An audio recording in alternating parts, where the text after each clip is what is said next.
দাও ভক্ত, ওরে ভক্ত আমায় চরণ,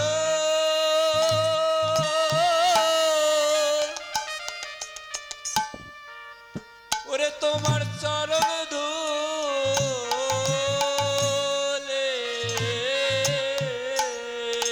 ওরে আমি কত জন্মে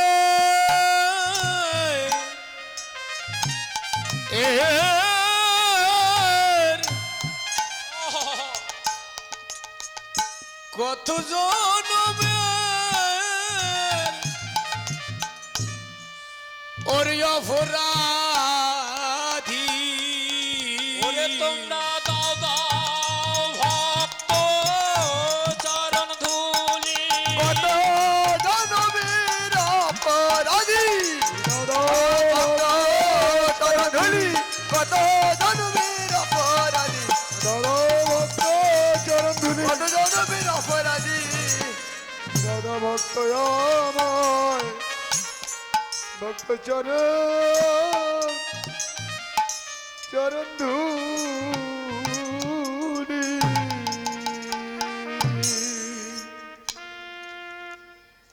ভগবান শ্রীকৃষ্ণ মা সেই গৌরহরি, তিনি সেই ভক্তকে ভালোবাসেন যে ভক্ত তার চরণধলি দিয়ে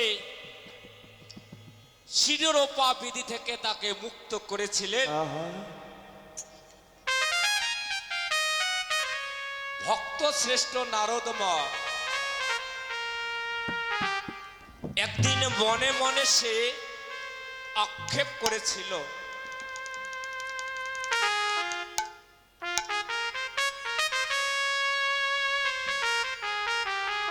আমার মতো ভক্ত বুঝি এই ত্রিভুবনে আর কেহই নেই।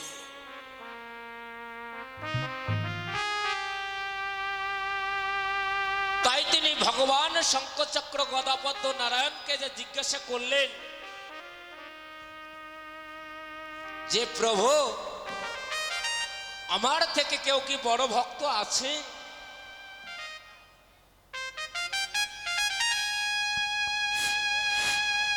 হ্যালো, ভগবান মনে মনে ভাবলেন নারদের বড় অহংকার হয়েছে,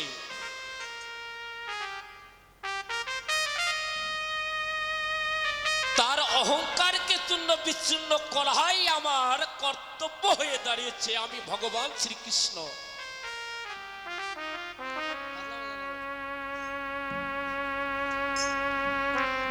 ভগবান তিনটি জিনিস সহ্য করতে পারেন না মা। এক হলো অহংকার, দুই হলো ভগবানের নাম যে করে, আর তিন নম্বরে হলো যে জন ভক্ত নয়নের জলে একবার গোবিন্দকে দেখে যায়। ভগবান আর থাকতে পারে না, গোলক বৈকুণ্ঠ ধাম পরিত্যাগ করে দিয়ে সেই ভক্তের স্বহস্তে সে গোলক বৈকুণ্ঠ ধামে নিয়ে যেতে থাকে, তার আর জন্ম মৃত্যু হয় না।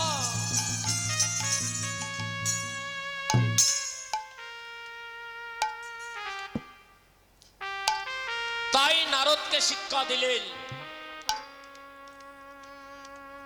ভগবান একটু অভিনয় করলেন মা।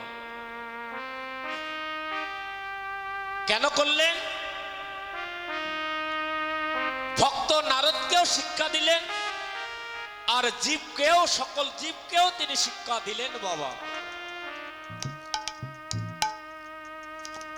আমি তো আর শিরোরি পার ব্যথায় আর বাঁচতেছি না, তুমি যাও, যদি গিয়ে একটু যদি ভক্তের চরণ ধুলি যদি নিয়ে এসে আমার শিরোপায় যদি দিতে পারো, তাহলে সমস্ত যন্ত্রণার থেকে আমি মুক্ত হয়ে যাব। হরি বল।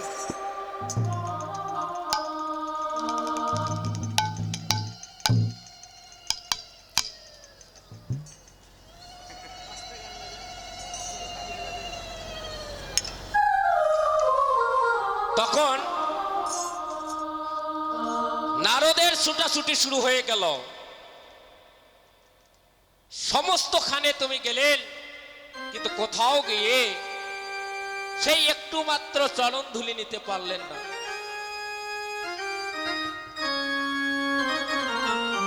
সেই অবশেষে তিনি সেই গোপীদের কাছে গেলেন। গোপীদের কাছে গিয়ে যেই ভক্তের কাছে যেই ভগবানের সমস্যার কথা বলেছে, তারা সর্বস্বকে উজাড় করে দিয়ে বলেছে, তুমি নামাবলী পেতে দাও, যত চরণ ধুলি লাগে আমরা দেব, তবু ভগবান যেন আমার ভালো হয়ে যায়। বল হরি বল।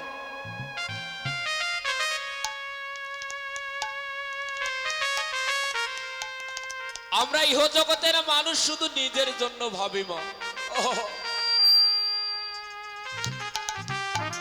কেউ কি কোনোদিন আমরা ভগবানের জন্য ভেবেছি, চিন্তা করেছি, হে ভগবান, হে প্রভু, তুমি কেমন আছো?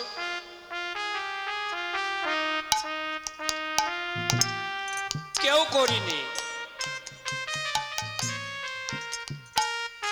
ভগবানের জন্য যে জন ভক্ত ভাবে, আর ভগবানও সেই জন ভক্তের জন্য ভাবনা চিন্তা করে মা।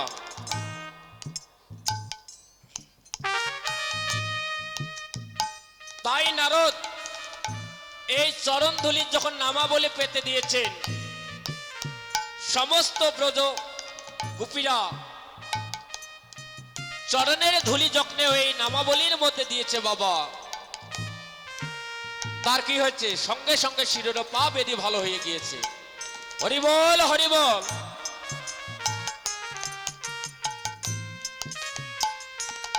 সেই নারদের সমস্ত ভ্রম ভেবে গেল। সে তখন মনে মনে ভাবল, আমার থেকেও বড় ভক্ত ইহ জগতে আছে বাবা।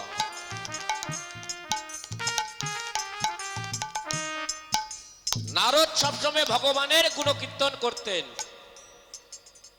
নাম সংকীর্তন করতেন। নারদ একদিন প্রশ্ন করেছিলেন যে, প্রভু, আপনার জন্য কোনো ভক্ত কিছুই করতে পারেনি, তাহলে সে ভক্তের উদ্ধার হবে না?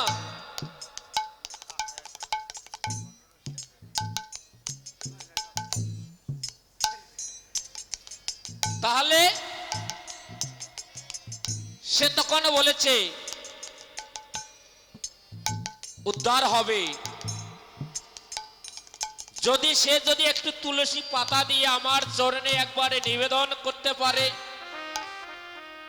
সঙ্গে সঙ্গে তার সর্বপাপ বিনষ্ট হয়ে মোক্ষ লাভ করে থাকে। বল হরি বল। হরি হরি বল।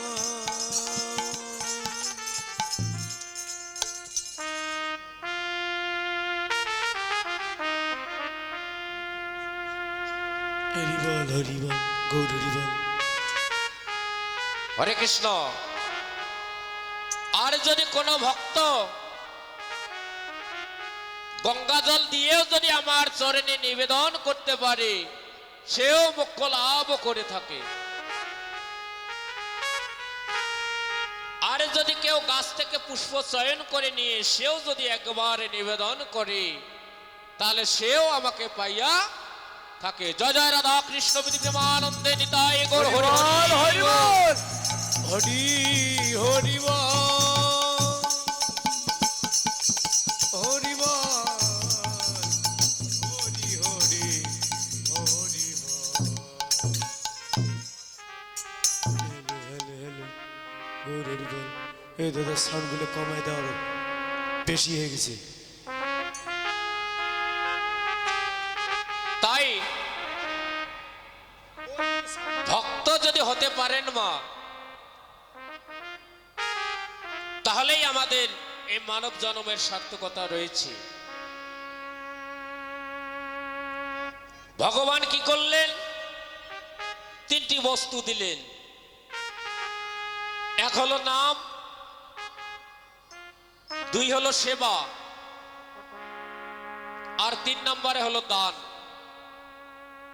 এই তিনটি বস্তুর মধ্যে কোনো ভক্ত যদি একটি করতে পারে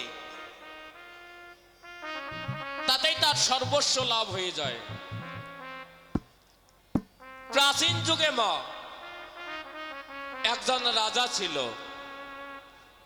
তার নাম হলো রন্তিদেব। তিনি যখন বুঝতে পারলেন, তার জ্ঞানের উদয় হলো, বিবেক জাগ্রত হয়ে গেল, তখন রাজ্যকে পরিত্যাগ করে নিয়ে তখন তিনি কৃষ্ণ অন্বেষণে বাহির হলেন। এমনিতেই কৃষ্ণ অন্বেষণে যেতে গেলে হবে না, একটা যোগের মাধ্যমেই যেতে হবে। তিনি একটি ব্রত পালন করলেন, সেই ব্রতটির নাম হলো মা অযাচক ব্রত। মানে কারো কাছে কোনো জিনিস চেয়ে খাবেন না।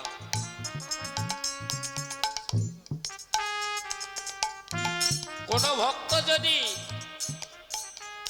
উপদাচকে এসে তাকে যদি একটু সেবা দেয় তবেই সে সেবা গ্রহণ করবে, নচেত করবে না। এইভাবে তার অনাহারে ৪৮ দিন কেটে গেল মা, কিন্তু কেউ তাকে সেবা দিল না।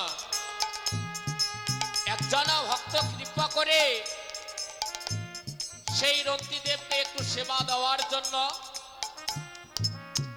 সে চলে গেল। রন্তিদেব মনে মনে ভাবলো, মা আজকে বুঝি আমরা সেবা একটু করতে পারবো। কিন্তু ভগবান শ্রীকৃষ্ণ গোলক বিহারী ধারী গোপাল আমার, তিনি ভাবলেন, হে রন্তিদেব, আজকাই তোমার হলো পরীক্ষা করার সময়। তুমি যদি পাশ করতে পারো তাহলেই তুমি আমার করুণা কৃপা লাভ করতে পারবে। সেই ভগবান শ্রীকৃষ্ণ সেই বিপ্র রূপ ধারণ করে একটা কুকুর তার বাহন করে নিয়ে সেই রন্তিদেবের সামনে দণ্ডায়মান হয়ে গেলেন। রন্তিদেবকে বললেন, হে রন্তিদেব, আমি অনেক দিন থেকে ক্ষুধার্ত, আমি কিছু খাইনি, তুমি যদি আমাকে একটু সেবা দিতে।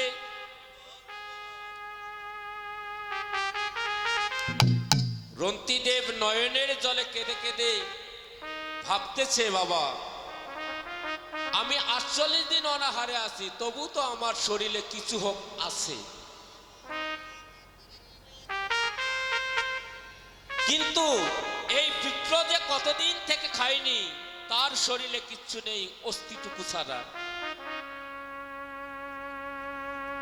তখন সে সেবা গ্রহণ না করে ওই সেবার জিনিসটা সেই বিপ্রকে সেবা দিয়েছিলেন। সেবা দিয়ে দেখেন সেখানে আর বিপ্র নেই। তখন তিনি কি করলেন, আশ্চর্য হয়ে গেলেন, এখনই তো আমি এখানে সেবা দিলাম, এখনই নেই। পিছন ঘুরে দেখে সেই গোলক বিহারী বংশীধারী শঙ্খচক্র গদা পদ্মধারী নারায়ণ আমার, তিনি বংশী হাতে দাঁড়িয়ে আছেন। জয় জয় রাধা কৃষ্ণ প্রেমানন্দে। হরি হরি বল, হরি বল, হরি হরি হরি বল।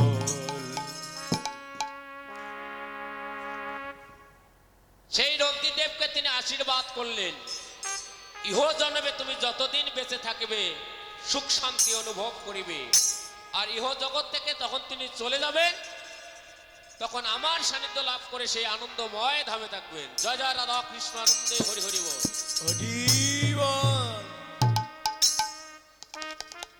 অভিনয় তৈ সনা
বলে হে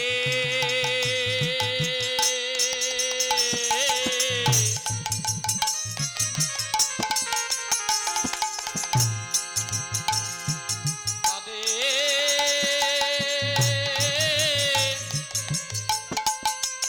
কাঁদে গোরা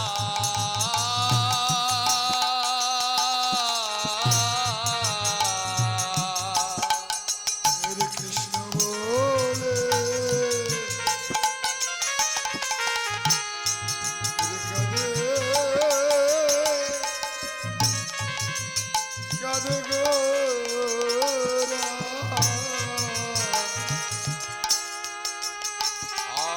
কৃষ্ণ বলে হে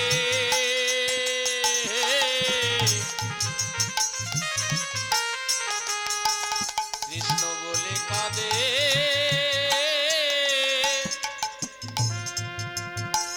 কাঁদে গোরা আরে হরে কৃষ্ণ বলে ও রে ওরে কাঁদে কাঁদে গোরা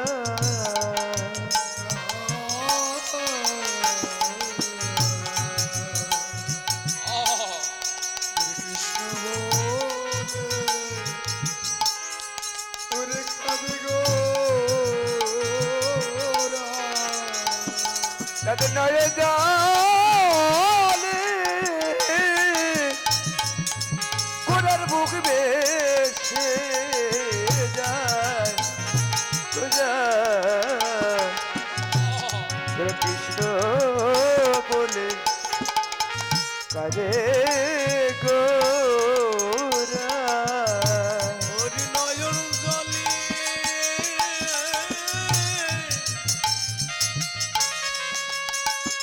ওরে বুক ভেসে যায়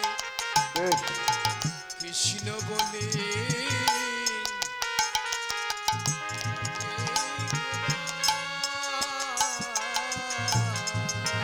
গোরা নয়ন জলে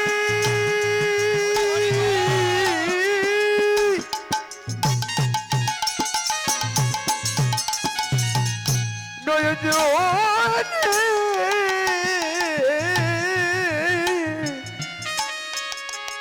ওরে বুক বেঁচে যায় গোরা কৃষ্ণ বলে ওরে কাঁদে কাঁদে গোরা ওরে নয়ন জলে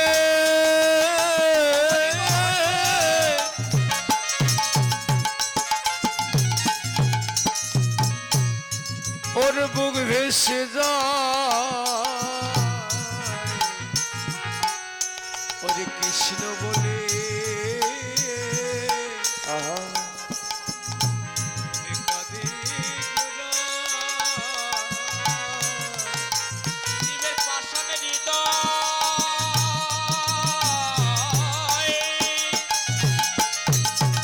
অসানের হৃদয়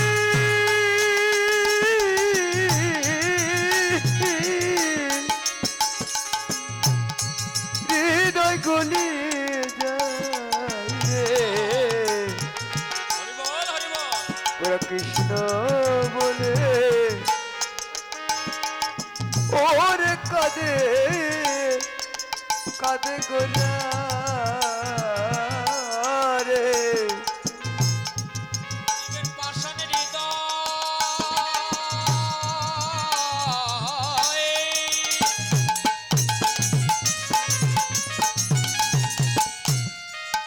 ওরে পাষাণে হৃদয় কাঁদাইতে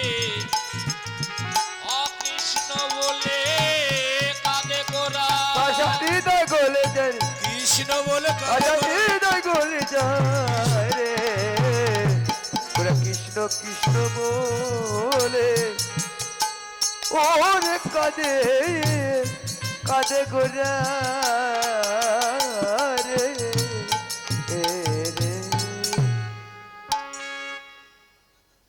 তাই আমার গৌরহরি কৃষ্ণ কৃষ্ণ বলে কাঁদতেছে। শুধু কৃষ্ণ, আমরা সবাই যদি সেই গৌরহরির এই ভাবটি নিয়ে যদি কাটতে পারি, শাস্ত্রে ভগবান বলেছে একবার কৃষ্ণ নাম নিলে যত পাপ হরে।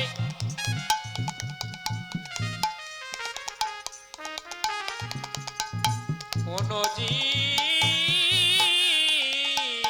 সাধ্য নাই তত